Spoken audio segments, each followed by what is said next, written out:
शुरू करते हैं हम लोग। क्वेश्चन नंबर 8 बड़ा इंटरेस्टिंग क्वेश्चन है और जिसमें आपको एक बहुत इंपॉर्टेंट बात ध्यान देनी है कि हम वेक्टर्स जब बनाएंगे इलेक्ट्रिक फील्ड के तो उसकी लेंथ कितनी होनी चाहिए इन रिलेशन टू मैग्नीट्यूड। अगर आपने इस बात का ध्यान नहीं रखा तो आपके मार्क्स डिडक्ट हो जाएंगे, वो न्यूमेरिकल गलत माना जाएगा, क्योंकि सारी इंपॉर्टेंस तो वेक्टर डायरेक्शन की और वेक्टर की होती है। तो सुनिए, ये क्वेश्चन ये है कि एक सर्कुलर वे में एक रिंग लाइक स्ट्रक्चर पे फोर चार्जेस अरेंज हैं ऑपोजिट एंड्स पे। देखिए किस तरह से अलोंग द डायमीटर। तो देखिए अगर हम एसी एक डायमीटर ले रहे हैं तो ये ए और रेडियस ये सेंटर है। यहां पर पॉइंट ए पे एक चार्ज है क्यू, सी पर है 4q, दूसरी डायमीटर के अलोंग डी में देखें तो 2q है, डी पर है और डी पर है 2q। ये चार चार्जेस रखे हुए हैं आपके यहां पर अरेंजमेंट में। अब आपसे कहा जा रहा है हर एक चार्ज की वैल्यू 4 माइक्रोकूलम्ब है, तो सिंपल सी बात है, ये 4 माइक्रोकूलम्ब, ये 4 का डबल हो जाएगा, ये 4 का 4 टाइम्स हो जाएगा। तो ये चार्जेस की वैल्यू बदल रही है, इसका मतलब हर तरफ रखे चार्जेस में वैल्यूज अलग अलग हैं। लेकिन ये सर्किल है तो ये रेडियस सबकी इक्वल है और सेंटर पे आपको इन सब के रिलेशन में रिजल्टेंट इलेक्ट्रिक फील्ड बतानी है। मींस इस जगह पर रिजल्टेंट इलेक्ट्रिक फील्ड आपको कैलकुलेट करनी है। तो सबसे पहले आपको क्या करना पड़ेगा, वेक्टर डायरेक्शन डिसाइड करनी है। और इसको ध्यान से समझिएगा कि वेक्टर डायरेक्शन हम कैसे डिसाइड करने जा रहे हैं। तो देखिए, ये नहीं कि सिर्फ एरो बना दिए, उन एरोस की लेंथ कितनी होनी चाहिए ये भी इंपॉर्टेंट है। अब देखिए, अगर हम स्ट्रेंथ ऑफ मैग्नेटिक फील्ड की बात करें, अब अगर हम स्ट्रेंथ ऑफ इलेक्ट्रिक फील्ड की बात करें तो strength of electric field 1/4 pi epsilon 0 Q upon R square पे डिपेंड करता है। यहां पर डिस्टेंस R तो सबके लिए इक्वल है, लेकिन Q की वैल्यू तो अलग अलग है। तो न्यूमरेटर में जो वैल्यूज हैं वो अलग अलग है। जितनी ज्यादा न्यूमरेटर की वैल्यू होगी उतना ही स्ट्रेंथ ऑफ इलेक्ट्रिक फील्ड ज्यादा होगी। तो हमें इस बात को ध्यान में रख के एरो बनाना है। तो शुरू करते हैं। अब हम शुरू करें ए से।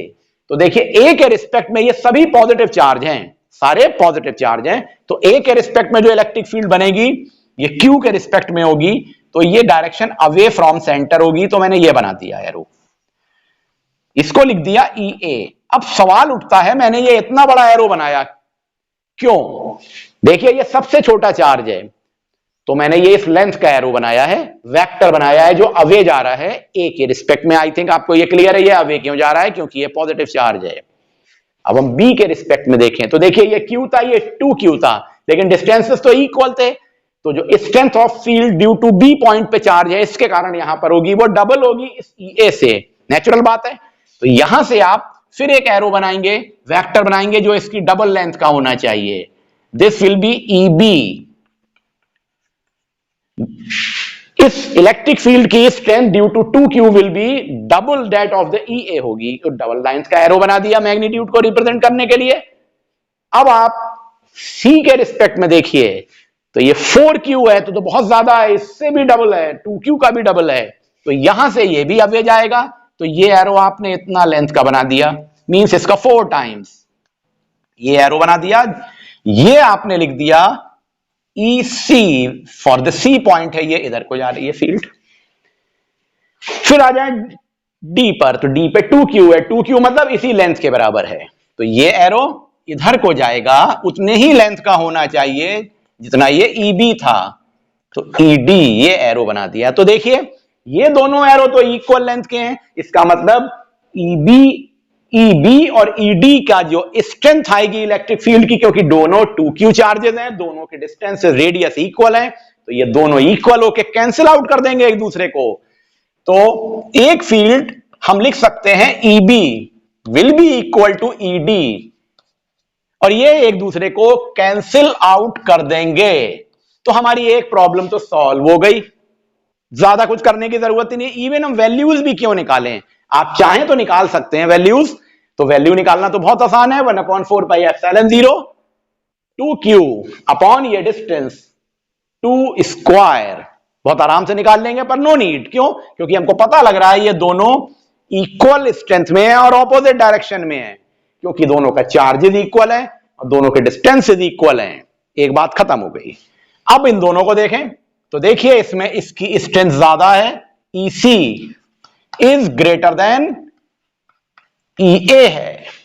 ई ए के रिस्पेक्ट में। तो रिजल्टेंट फील्ड एट ओ जो आएगी वो होगी E is equal to E C minus E ए।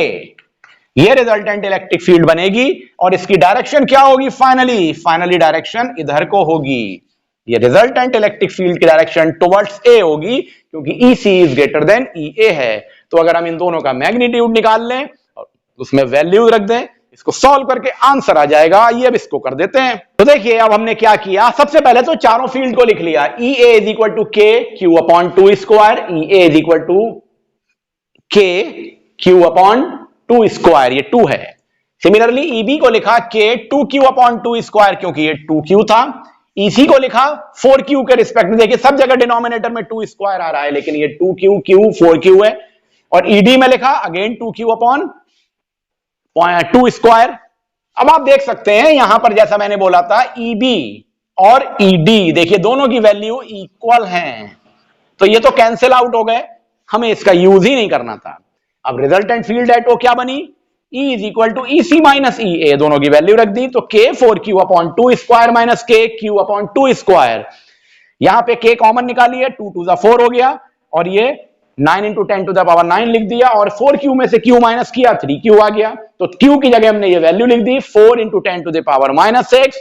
उसको सॉल्व किया और आंसर आ गया 2.7 into 10 to the power 4 newton per coulomb. और इन विच डायरेक्शन? तो वर्ड्स ए, इस डायरेक्शन में जाएगी resultant field. Now we come to question number 9।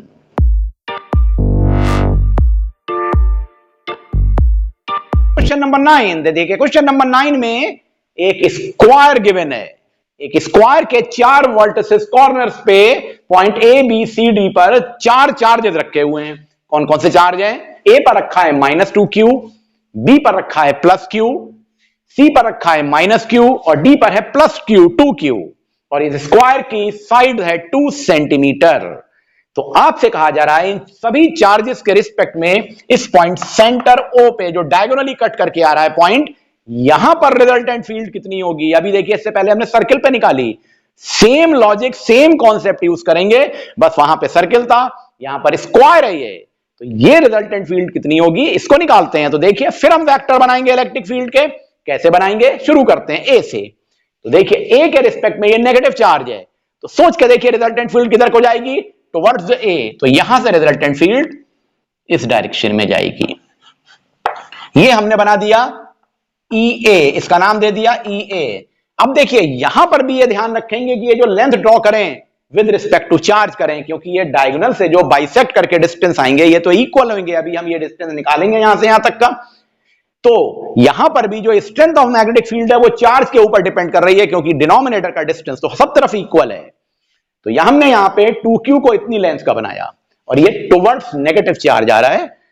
अब हम b पर आए तो ये पॉजिटिव चार्ज है, तो पॉजिटिव चार्ज के रिस्पेक्ट में इलेक्ट्रिक फील्ड o से इधर जाएगी और इसका आधे लेंथ पे बनाएंगे। तो देखिए ये बनाया हमने दूसरा वेक्टर eb, ये ea बनाया इतनी लेंथ का, तो eb इससे छोटा बनाया है।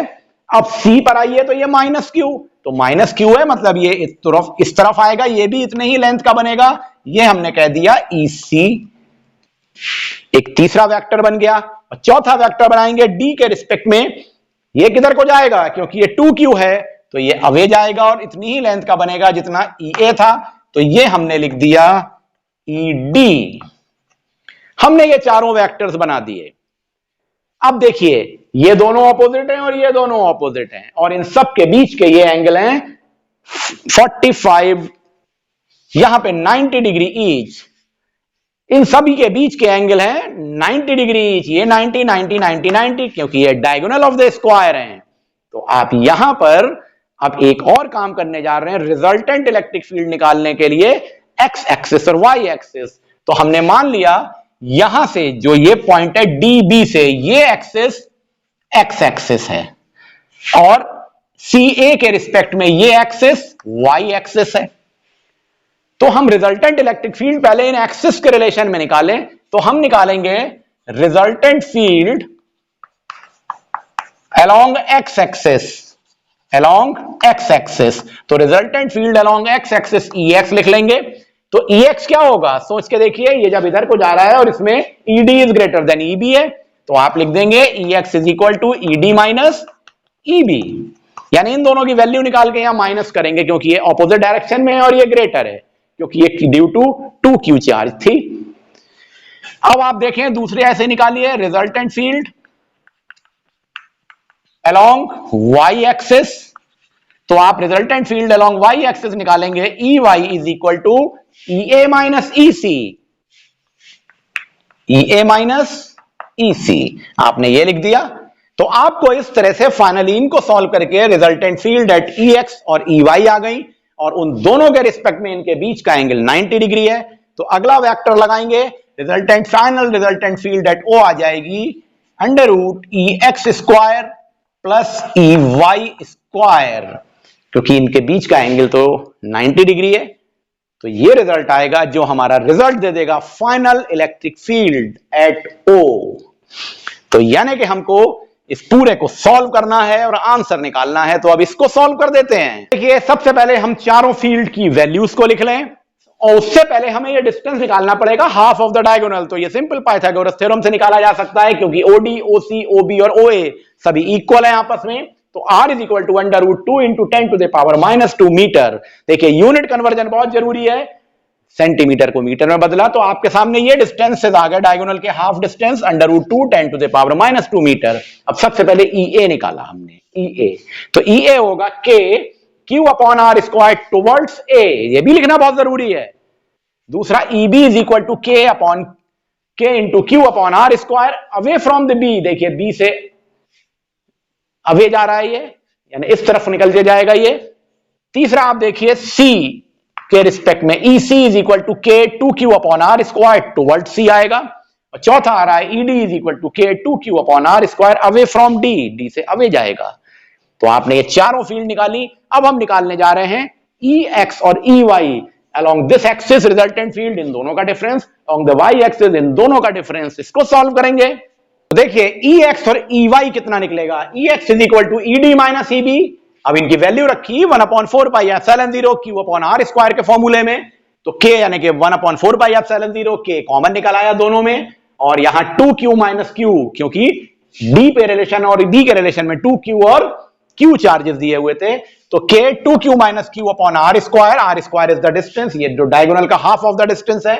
इसको सॉल्व किया तो EX is equal to K Q upon R square, पहली इक्वेशन आ गई, यानी resultant field along this axis आ गई X axis. EY is equal to EA minus EC, EA minus EC कर दिया। तो देखिए K कॉमन हुआ, 2Q minus Q upon R square, similarly हमारी EY निकल आई। अब हमें EX और EY मिल गया है, इससे रिजल्टेंट फील्ड E निकाल लेते हैं। तो देखिए रिजल्टेंट फील्ड क्या होगी, E is equal to EX square plus EY square. अब इसमें वैल्यू रखी K Q upon R square whole square plus K Q upon R square whole square, ये डबल हो जाएगा तो 2K Q upon R square whole square. इसको और solve कर दिया तो ये square root into K Q upon R square, ये रिलेशन बन के आ जाएगा। इसमें अब आप उठा के वैल्यूज रख देंगे, √2 ऐसे लिखा, K की जगह लिखा 9 into 10 to the power 9, Q हमारा जो दिया हुआ था इसको माइक्रो कूलम को कूलम में बदला तो 0.02 into 10 to the power -6 whole upon R की वैल्यू डायगोनल जो हम निकालेंगे वो आएगी under √2 into 10 to the power -2 whole square. इसको सॉल्व करेंगे तो आंसर आ जाएगा 1.27 into 10 to the power 6 newton per coulomb.